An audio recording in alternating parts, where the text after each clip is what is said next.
안녕하세요. 나만의 개인 맞춤 법무사 김영룡 법무사입니다. 이번 시간에는 아주 간단한 부분인데요. 파산 신청을 하실 때 내가 어느 법원에 신청서를 접수할 수 있는지 이것과 관련해서 가끔 전화 주시는 분들 중에서 공부를 좀 많이 하신 분들인 것 같은데 사실은 지방에 거주를 하고 계신데 수도권일 수도 있죠. 서울 이외 지역에 거주하신 분들이 서울로 내가 주민등록을 이전을 하고 서울 회생법원으로 신청을 할 수 있느냐 이렇게 질문을 주시는 경우들이 있어서 이 부분에 대해서 설명을 드리려고 합니다. 개인 파산 신청의 관할은 원칙적으로 나의 주소지죠. 이 주소지라는 것은 기본적으로는 주민등록상의 주소지를 말하는 것입니다. 하지만 형식적인 주소지를 기준으로 하는 것이 아니라 객관적으로 내가 실제로 거주하고 있는 곳을 주소지로 보게 됩니다. 그래서 내가 주민등록은 서울에 되어 있지만 실제로 거주하는 곳은 수원 지역이다 그러면 이것은 수원 지방법원에 신청을 해야 된다는 것이죠.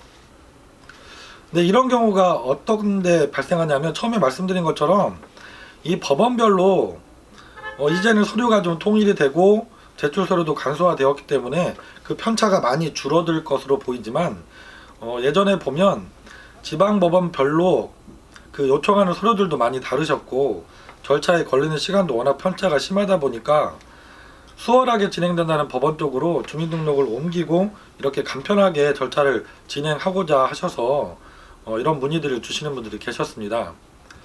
근데 이거는 실질적으로 어렵다는 말씀을 드리겠습니다.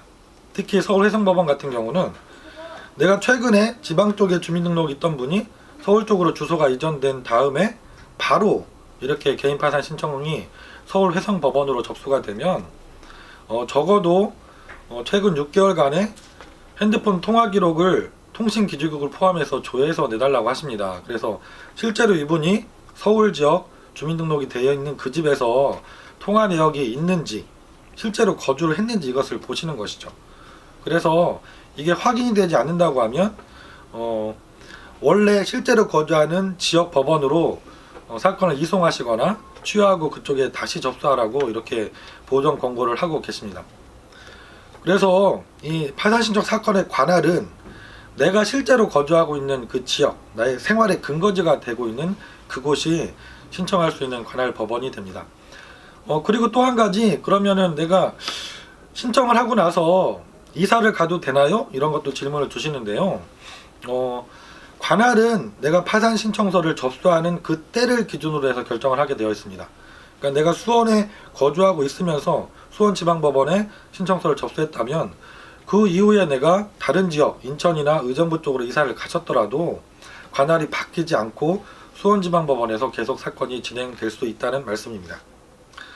오늘은 간단한 부분인데 내가 파산 신청을 하실 때 관할이 어떻게 결정이 되는지 주소지만 형식적으로 이전을 하고 주민등록상의 주소지로 신청을 하는 것이 문제가 되지 않는지 이 부분에 대해서 설명을 드렸습니다.